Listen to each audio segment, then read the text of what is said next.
Welcome to Take My Word 25 with the wonderful Vinny, who's just finished eating over here. So Vinny's in a great mood today. He's feeling fulfilled with himself. We've have a new format today. Normally it's just Vinny and I chatting to our guest.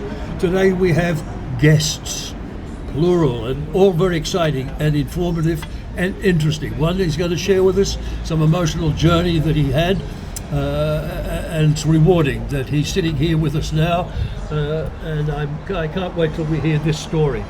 Ross is going to speak to us about AI and fraud and the banking and what to be aware of. So we'll get to cover all those situations. We have another guest that's going to pop in, a friend of our great Harry Michaels, who was shooting this at the time, a wonderful cameraman, producer, director, and former actor.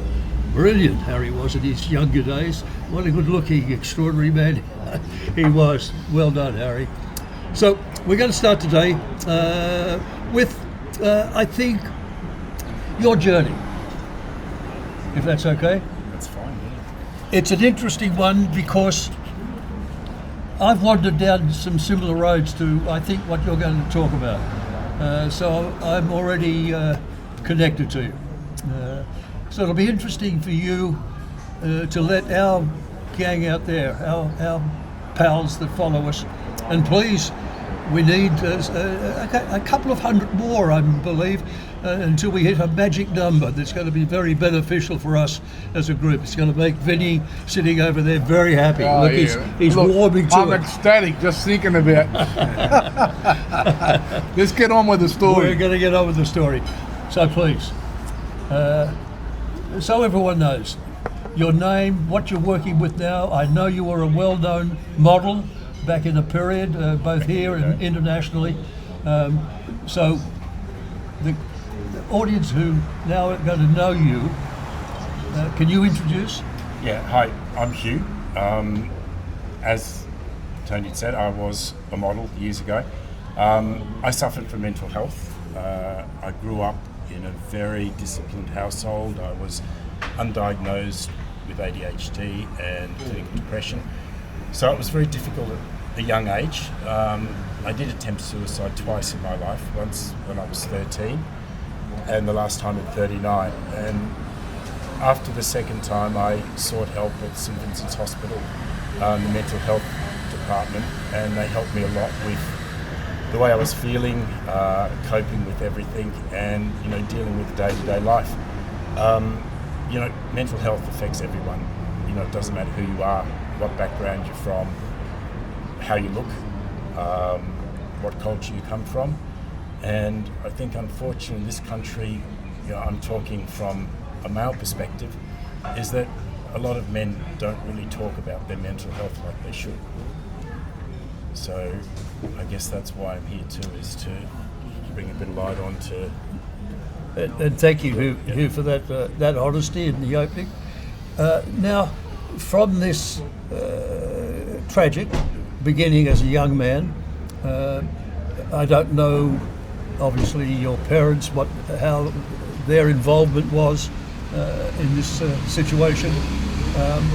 But do you think from that first attempt, was there a handout? Did someone kind of hold you by the hand and say, Hugh, there's another way you can process the problems you have? Not back then, because this was the 70s. Yep. And men were supposed to be men, boys were supposed to be Sure. boys. My parents weren't really good communicators with us. We were told what to do, how to act, how to dress. I was privileged enough to go to a private school, but because of the ADHD and because I was undiagnosed back then, I was always classed as a bad kid. I couldn't concentrate in school, in class. I couldn't relate to anyone at school. So I kind of withdrew a lot. The first time I tried to commit suicide was at 13, and I was by myself. My parents had gone out. I just snapped. It was electricity. It was being me in those days. I wasn't the smartest. Rubber shoes saved my life. Saved your life, yeah. I was also adopted, Yep. And actually my brother and I were both adopted, but interesting thing back in those days, I don't know whether it was because of my behavioural patterns, but my parents swore all family and friends not to ever tell me that I was adopted. So I only found out when I was 40. Wow. Which was interesting. So it was interesting back then because, you know, I couldn't relate to a lot of the stuff my parents thought because there was no genetic relationship there. It was purely environmental, and because I didn't know I was adopted, I didn't really understand who I was, how I felt, you know. Did this tragic beginning for you, Hugh, did it lead during your teenage lives, after surviving that early attempt, did crime become a problem in your life? Did you? No, crime wasn't an issue with me. I think mainly because, you know, my parents were very much honest people, decent people. I mean, my parents did teach me a basic set of morals. They loved me in their own way. Yep. But, you know, you are a product of your own upbringing, and You of course bet. my parents were products of their own upbringing as well, Yep. and communication wasn't something that they had in their lives. So, you know, in hindsight, I didn't expect that back from them, but they were very decent people. So I never turned to crime then, but I did turn when I left home. I left home at 18. I was brought down to Sydney to model, and then I went overseas to model, and Yep. that's where I discovered drugs and alcohol. Yep. So I guess if you're talking about crime, sure, I indulged a lot in that, but that was all escapism. You know, it's funny because maybe there's a bit of narcissism in all of us, because I got into a profession that judged you by the way you looked. Sure. And it was very shallow and superficial. So that kind of set me up for failure as well, because I had really low self-esteem. You know, I didn't like the person that I was. When I looked in the mirror, I saw a total different person to what other people saw. I felt totally different about myself to what other people felt about me. So, Did you have any guidance back then? Did you have an agent, and I don't want to know who it was, yeah, but did you have an agent? I had an agency, but you know, you were there to make money. Yeah. You know, they never guided you to how you should think or feel, Yeah. or protect you. I mean, we worked during the day and then we went out and partied at night. I was in Tokyo for quite a while, and there was a huge party scene in Tokyo. So we'd work 8 hours during the day, and then we'd party all night. Some days I only got 2-3 hours sleep. Can I ask Go a and work. question? Because you know my background, and I told you before, I've seen a lot of those terrible acts where people have done themselves in. Yeah. People are going to find it hard to believe that a good-looking man like yourself would have a mental issue. I mean, you were in a world that people dream about going into, which is acting and modelling and so forth. You had good parents looking after you. You know, people are saying, well, what could possibly go wrong? And I think you mentioned the fact that you suffered from ADHD. Yeah. And that was the problem, wasn't it? And I think that was one of the biggest issues. I mean, like I said, you know, mental health doesn't discriminate. You know, it just happens for whatever reason that it happens. And unfortunately with me, I went through my teenage and young adult years undiagnosed. So I didn't know what the hell was going on. You know, and then I used everything I could for escapism, because, you know, I didn't feel like I was complete, if you know what I mean. And the medication you're receiving now, that you're taking now, Yeah. is actually saved your life because you've attempted it twice and never again. Yeah, I've learned to manage the depression, and that's with cognitive pathway therapy. And then, of course, the dexamphetamine that I'm on manages the ADHD. So my doctor, my psychiatrist put me on a low dose, so it's a 4-hour release tablet. So I only take it when I need to. So I'm not on it all the time, but I just take it when I need to. And it's quite interesting because I mentioned before about my friend Sandra. Yep. I do script reads with some actors, and it used to take me 4 days to memorize a a 3-page, 4-page script. Now it takes me like 4 hours. Yeah. Wow. And it's because of the focus and the concentration. I mean, at school, my grades were average, and that's because I couldn't concentrate. You know, I did self-abuse during school, and I think that is one side effect of mental health. For me, it was hidden, so I used to get a big pen and the cap, and I used to just jab it in my teeth in class. And of course, my gums would bleed, but you know, you couldn't see it. Some kids do it on their wrist where their watch is, or girls will do it on their thighs under their skirts, so you can't see the self-abuse. I mean, you know, and I don't think when you're younger, especially in those days when there wasn't the information that there is available today, I really don't think you knew exactly what you were doing or why you were doing it. And you know, like I said, with men, you know, we cry, but we cry behind closed doors.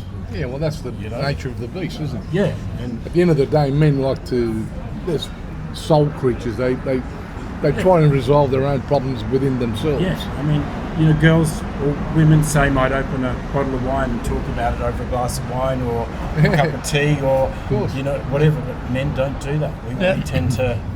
Now, Huey, when was the time in your late teens or 20s that you had a belief or an understanding that there was something of value within this person, and you started to write, you started to think about music or lyrics? Well, that was the part of the therapy I had. It was interesting because the psychiatrist at Vincent's taught me boundaries, and that was something that I was never taught. So people would come into my life and affect me, and it would sort of, I would get anxiety, I'd get panic attacks, I wouldn't know how to deal with people. Someone might say something nasty and it'd be devastating, you know? But she was quite interesting because she taught me, she said, look, pretend there's a brick wall there, and then when someone's starting to affect you psychologically, put that wall up and protect yourself. And I remember saying to her, I need to see the person, so can I make it a glass wall? And she said, well, you can make it any wall you want to make it. So I made this glass wall, and we practiced and practiced and practiced, and now if someone starts to affect me, the glass wall goes up, I push them further and further and further away, and all of a sudden it just becomes noise. I think with the self-esteem, I am who I am. You know, like me or hate me, or if I like myself or I hate myself, I'm who I am, and I've got to. But you like yourself now, right? Yeah, I think I like myself to the point where I'm not a threat to myself, if you know what I mean. And I think we all want to improve ourselves, and you know, we probably all look at other people and think, you know, I wish I was like that, or I wish I had this, I wish I had that. And today with my fitness training, when I train younger people, especially with the internet, I see people, you know, they'll go on to say Instagram, and people will put these profiles up about themselves and say, I'm doing this and I'm doing that, and look at me and that, and people think, well, I want to be like that, but it's not real. And I think that was one thing I learned, is that I had to be real to myself, and you know, say to myself, I am me, and I've got to be happy with who I am. But in saying all this and in dealing with other young people, you know you have an effect, right? You know you have an influence on their life, don't you? I guess that's a hard question to answer, because, you know, I still look at myself differently to everyone else. But you are aware. Yeah. The way you present and the way you talk to other people who understand you have a direct influence on their lives. I like to think I can make a difference. You do. You know, I'm just asking if you're aware of the fact that you do make a difference. probably not. No. Still probably not as much as maybe I Well, I've should. only met you Yeah. today, and I can tell you from the way you conduct yourself that you do have an influence. You know, and it's a shame that you don't realise it, because it's a good influence you have, and you've got a great story to tell. Yeah, well, it's a hard story to tell. I mean, to sit here with you guys, it's actually quite hard to talk about myself, because it's something that I never really like doing. You know, always, but What do I you think think, that's Ross? where the music came in, because with the therapy and starting to write music, I think that's where I feel I'm making a difference. Especially with the two songs that I wrote, one about suicide and one about gambling. I mean, people have said to me that it's helped them. I've had a few psychiatrists use the song on depression and suicide to help people. I think I'm happiest when I'm standing back and I'm watching. I don't like to put myself in the middle of everything. So you can see that influence playing out. Yeah. You know? Ross, what do you think? I think one of the interesting questions about your story, Hugh, is the decision your parents made not to tell you that you were adopted. And, I think there's no Bible, there's sort of no rule. And on the one hand, we just say, well, we respect the fact that they said, we're going to take you as our own and we're going to love him and treat him in such a way that nobody will know anything, that he didn't come from us originally. But no doubt a bit of a shock for you at 40 to have this whole kind of alignment of your understanding of who you were. And I just want to, how do you reflect now on that? I'm sure your parents were seeking to act in your interests, but how do you feel about that now? Well, it's interesting because, I've always been intuitive, and I always kind of knew in a way growing up that I couldn't relate to a lot of how my parents thought and felt because there was not that genetic combination, that connection. And I used to have my mum on the bed sometimes crying, and I'd say, I know I'm not your child, I know I'm adopted. No. And I didn't know. You were hurting her. Yeah, and she'd be upset, whatever, but I would never think, oh, that's it, I'm adopted, But I think with the ADHD and my behaviour, I think now looking back, that was a protection mechanism for them to protect me and themselves, because I honestly think they didn't know how I'd react if I found out. And I remember as an adult, my dad and I never had a good relationship. We had a good relationship when he was older. He mellowed a lot, and I understood where he was coming from a lot more, and I think he started to understand who I was as a person.